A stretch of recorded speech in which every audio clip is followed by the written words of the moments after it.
It would be the first meeting between Lebanese and Israeli officials in decades. However, the Lebanese militant group Hezbollah has already said that no matter what comes out of the scheduled sit-down in the US this Tuesday, it will not be bound by it. Hezbollah is in fact calling on Lebanon to pull out of the meeting between the ambassadors of the two countries to the United States. Over 2,000 people have been killed by Israeli bombs since the start of March in Lebanon. Charlotte Lamb reports.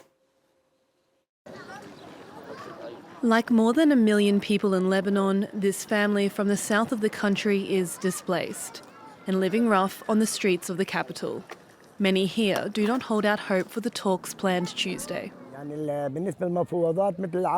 As for the negotiations, as usual, I'm not very hopeful. But God willing, this will lead to a lasting solution. We hope that our Prime Minister will work to make sure they're successful so all these people can go home. The current situation is hopeless. We don't see any glimmer of hope for the future. Lebanese, Israeli and American officials are due to meet in Washington, but Israel has already ruled out a ceasefire. Hezbollah's chief now urging the government to cancel the talks, calling them futile. On the ground, fighting continues. Hezbollah fired rockets into northern Israel Monday, with no reports of injuries. While Israel says it has completely surrounded the Hezbollah stronghold of Bin Jabal, killing more than 100 people in the process, as it works to establish a 10-kilometre buffer zone into Lebanon. On Sunday, the Israeli Prime Minister went to show support for his troops. What we are seeing is that we have thwarted the threat of invasion from Lebanon thanks to this security zone. We're pushing away the danger of anti-tank fire and are also dealing with the missiles. But there is still more work to do.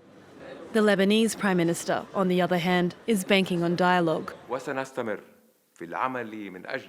We will continue our work to stop this war, which was not our choice, to ensure the Israeli withdrawal from all our lands, the return of prisoners, to rebuild our destroyed villages and towns, and the safe return of the displaced. More than 2,000 people have been killed in Lebanon since the conflict began at the beginning of March. To get more insight now, we can speak to Professor of International Politics and Middle East Studies at Lancaster University, Simon Mabon. Thanks so much for your time and joining us here on France 24. Looking at these talks that are scheduled to take place, thanks very much, in the United States, they would be the first talks between officials from Israel and Lebanon in decades. Two countries still technically at war. How much do you read into those talks? So I guess there's two ways of looking at this. The first is that this is a highly symbolic and highly important diplomatic initiative because Lebanon and Israel are technically in a very difficult, very fraught situation. They don't diplomatically recognize one another. They've been embroiled in conflict for decades now. And so in the sense that there is this diplomatic meeting between ambassadors, that is a hugely important step.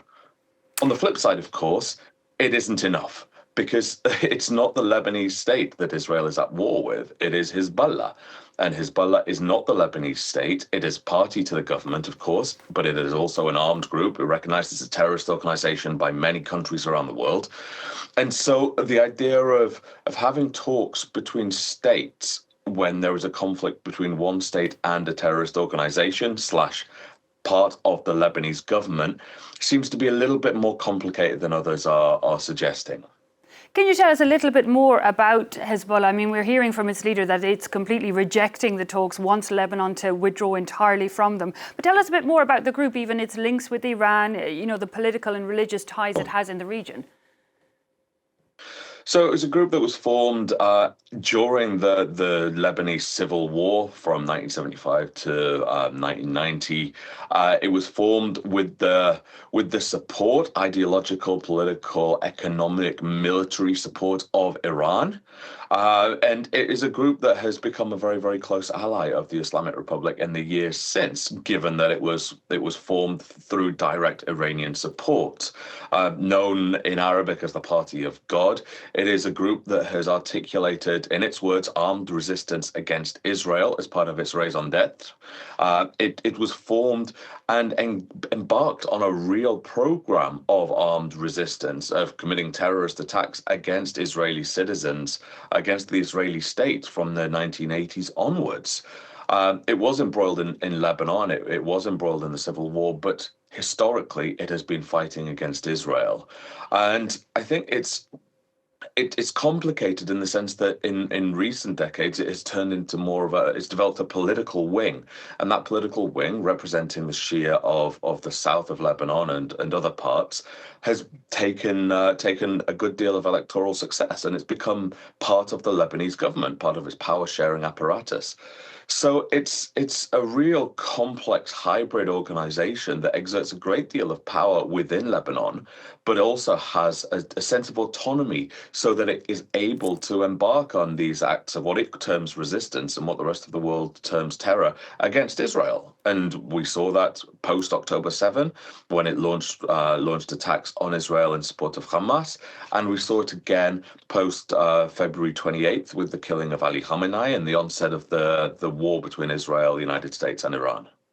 So given its historic raison d'etre and the fact that these Shiite Muslims are also part of the Lebanese government, we then have a prime minister, a Sunni prime minister in Lebanon, in favour of the talks that are about to take place, and a president, a Christian president, also in favour of the talks. It sounds like, listening to our correspondents, that the Lebanese population also divided between those who want to defend themselves against Israel and those who want to normalise ties with Israel. I mean, how close are we to an internal conflict, even going back to civil war within Lebanon?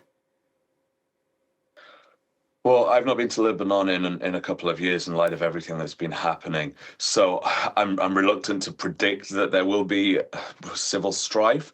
But from what I'm hearing, friends I'm talking to, interlocutors that I'm talking to, tensions are on the rise. There are very serious divisions over how best to approach Hezbollah and also how best to approach the question of Israel. And there are strong ideological dimensions to that support for Hezbollah, but there are also strong practical dimensions and practical questions in terms of the support that Hezbollah is generating, in the sense that there have been over 2,000 people killed by Israel since the onset of this latest round of conflict.